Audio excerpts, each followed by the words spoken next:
Здравствуйте! В эфире программа «Энергетика Якутии. Отраслевые новости». И я ее ведущая Татьяна Каракулова. В начале выпуска коротко о главных темах. Доехать вопреки. Водители «Энерготранснаба», несмотря на мороз, отправляются в дальние рейсы с углем и топливом. Энергетики начали вакцинацию. Коллективный иммунитет Якутскэнерго поможет победить коронавирус. Усьмайскому филиалу теплоэнергосервиса исполнилось 15 лет.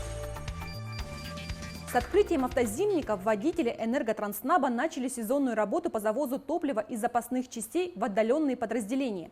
Объемы угля для котельных и дизельного топлива для электростанций внушительные. Несмотря на экстремальные холода, половина плана уже выполнена. Подробности в нашем видеосюжете. Вадим Герасимов готовит свой КАМАЗ к очередной эпопее северного завоза. Работа скрупулезная и требует серьезного подхода, ведь маршруты пролегают посреди глухой тайги и в минус 50, где в случае поломки помощи ждать неоткуда. Все обслуживание машины, то есть от переда до зада все делается. И даже слабые места, которые еще могут походить, меняются все равно на новое. Плюс, соответственно, полностью утепление машины. Вадиму и его коллегам предстоит доставить топливо для котельных и дизельных электростанций отдаленных поселков Якутии. География расширяется постепенно по мере открытия автозимников, сезонных дорог, которые функционируют лишь зимой.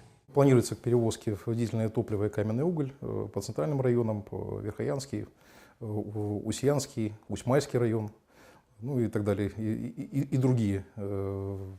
Техника в целом наша готова к работе. Немного смущает, конечно, с низкой температурой. Впрочем, ничто не должно помешать своевременной доставке. От этого зависит жизнь целых населенных пунктов. По автозимникам повезут около 90 тысяч тонн топлива, которые необходимы для успешного прохождения отопительного сезона. На текущую дату все договора перевозок и поставок заключены. Перевозки осуществляются в плановом режиме. Все наши источники теплоснабжения и энергоснабжения на текущую дату обеспечены необходимым запасом топлива. Водители таким объемом даже рады, ведь для них сама дорога – второй дом. Они всегда готовы отправиться в путь в любом направлении. Куда скажут, туда мы едем и, в принципе, справимся с любой поставленной задачей. Вадим Герасимов признается, начало работы автозимников ждал с нетерпением. Опытный водитель и его «Белый лебедь», именно так с любовью он называет свою машину, выйдут в рейс сразу после завершения подготовительных работ. Время сильных холодов энергетики называют периодом пиковых нагрузок. Электростанции и котельные вырабатывают наибольшие мощности тепловой и электрической энергии. Например, персонал Момского РЭС «Сахаэнерго» обеспечивает бесперебойной энергией потребителей 6 населенных пунктов. Это один из самых отдаленных районов Якутии. Чтобы зимой оборудование работало стабильно, летом была выполнена большая ремонтная программа. Модернизация линий электропередачи, ремонт дизельного оборудования и подключение новых потребителей. Впрочем, это относится и ко всем остальным филиалам Сахаэнерго. Вакцина от коронавируса поможет энергетикам выработать коллективный иммунитет от этой опасной болезни. Среди первых прививку получили работники Якутской ГРЭС. Для этого прямо на станции был организован выездной прививочный пункт. Укол отечественным спутником ВИ коллеги перенесли хорошо. Персонал Якутской ГРЭС являются сотрудниками жизнеобеспечивающих объектов, поэтому мы одни из первых сами стали инициаторами этой прививочной кампании. Только появилась возможность вакцинирования у нас в республике для того, чтобы обеспечить бесперебойную надежную работу оборудования. В ближайшее время прививочная кампания будет организована и в других подразделениях Якутскэнерго, включая отдаленные районы. Стоит отметить, несмотря на то, что эта процедура добровольная, энергетики сознательно подошли к делу вакцинации. Ограничения, связанные с коронавирусом, сделали популярными онлайн-услуги на сайте Якутскэнерго. Число пользователей личного кабинета постоянно растет и достигло уже 79 тысяч. В первую очередь им пользуются абоненты для оплаты потребленной электроэнергии. Удобный интерфейс позволяет интуитивно, даже с минимальной компьютерной грамотностью, пользоваться всем спектром электронных услуг. Почему вот так востребован личный кабинет? Потому что интерфейс его прост, понятен, доступен. Открывая личный кабинет, мы всегда можем увидеть наше потребление, наш расход. Допустим, войдем в вкладку прибора учета и видим предыдущие показатели приборов учета, вносим актуальные приборы, видим наш расход и можем понять, каково наше потребление. Кроме того, всегда актуально начисление по услугам. Очень удобно то, что когда мы совершаем оплату в личном кабинете, наши деньги сразу же попадают в расчетную систему и зачисляются на лицевой счет. Специалисты центральных электрических сетей отправились в рейды для выявления несанкционированных свалок в охранных зонах линий электропередачи. Горы мусора обнаружены вдоль линии Майя-Табага, Якутская ГРЭС в Бердигистях, Кангалас-Намцы и еще в нескольких направлениях. К чему приводят такие нарушения в нашем следующем репортаже.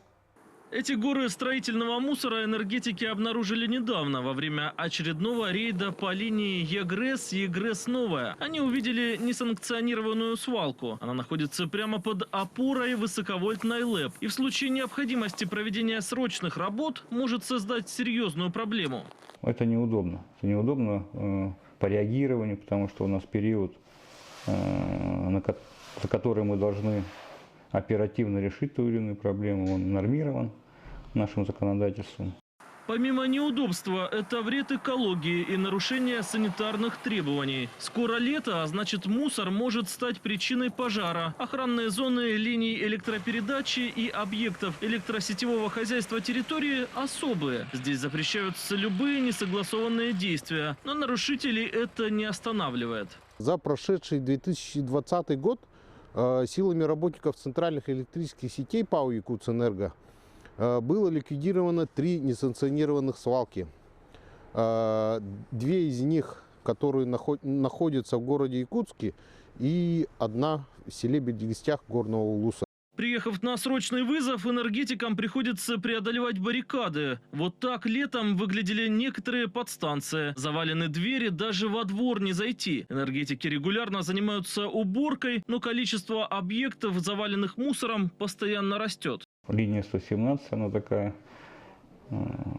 категорийная линия. Это уже, наверное, если не ошибаюсь, на протяжении лет, наверное, 5 мы ведем переписку с МО город Покровск. Ну, пока никаких движений нету. Энергетики предупреждают, что такие свалки могут нарушить работу объектов и даже причинить вред здоровью. Ведь охранные зоны для того и существуют, чтобы обезопасить человека. Усть-Майскому филиалу теплоэнергосервиса исполнилось 15 лет. Подразделение было организовано 1 января 2006 года. А уже осенью в районе были торжественно открыты современные модульные котельные. Мощные, автоматизированные, пришли на замену десятка старых кочегарок. За эти годы проведена большая реконструкция тепловых сетей, подключены новые потребители, а профессиональный коллектив неоднократно становился победителем в конкурсах на лучший филиал.